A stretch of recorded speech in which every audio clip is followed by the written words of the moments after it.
prince souverain avait décidé de lancer une extension en mer en 2006, c'est-à-dire un an à peu près après son avènement. Et cette première extension en mer avait donné lieu à pas mal d'études. Et par une intuition, le prince a décidé de stopper ce projet qui était plus important que celui actuel, juste avant la crise de 2008. Donc ensuite, moi je suis arrivé dans ces fonctions en 2010 et le prince m'a demandé de réétudier la possibilité d'une nouvelle extension en mer plus réduite. Donc j'ai fait travailler les services de l'État, les experts, et nous avons étudié deux possibilités d'extension, l'une au large de Fontvieille, enfin en prolongement de Fontvieille, et l'autre au Larvoto. Et après une année ou 2 années d'études, le prince a choisi l'extension au large du Larvoto. La volonté du prince était une extension de 6 hectares seulement, et absolument protectrice de l'environnement, en particulier de la réserve marine qui est à côté.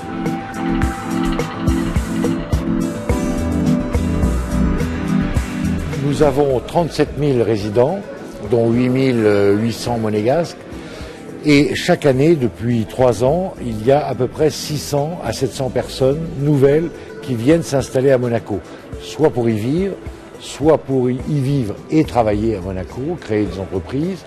Donc, chaque année, depuis 3 ans à peu près, depuis que nous sommes sortis de la crise des années 2008, il y a 600 personnes en plus qui s'installent. Et donc nous avons un impératif besoin de logement pour accueillir ces personnes. Au moment de la crise de 2008, le nombre de résidents à Monaco a baissé. Depuis 2012, il est reparti à la hausse très fortement. Donc je vous disais tout à l'heure, 600 personnes environ chaque année de plus.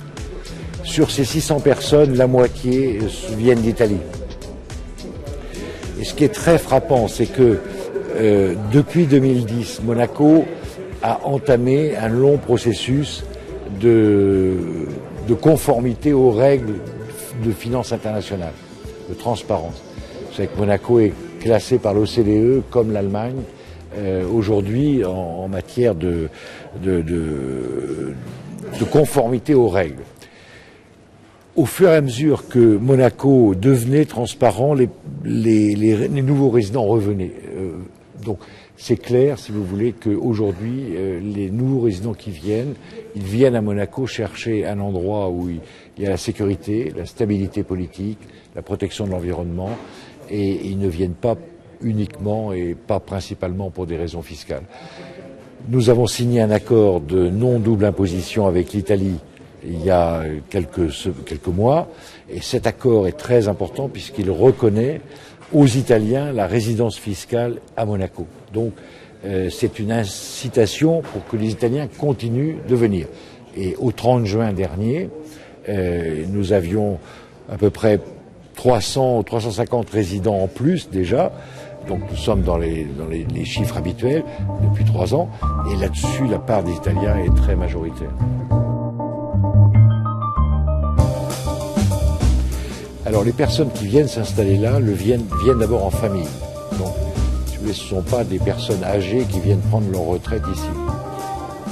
Ce sont des jeunes couples ou des couples actifs avec des enfants qui inscrivent leurs enfants dans les écoles de Monaco et dont les chefs de famille continuent pour certains à travailler à Milan, à Francfort, à Rome ou à Londres, mais la famille réside ici. Et un certain nombre de ces nouveaux résidents créent en même temps des activités économiques ici.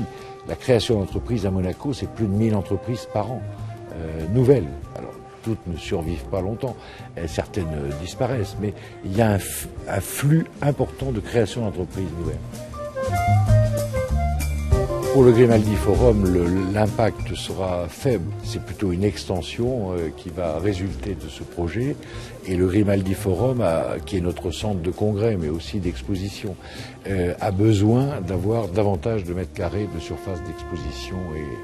Et bon, En revanche, les travaux de la première phase, c'est-à-dire la construction du terre-plein, se feront essentiellement par la mer.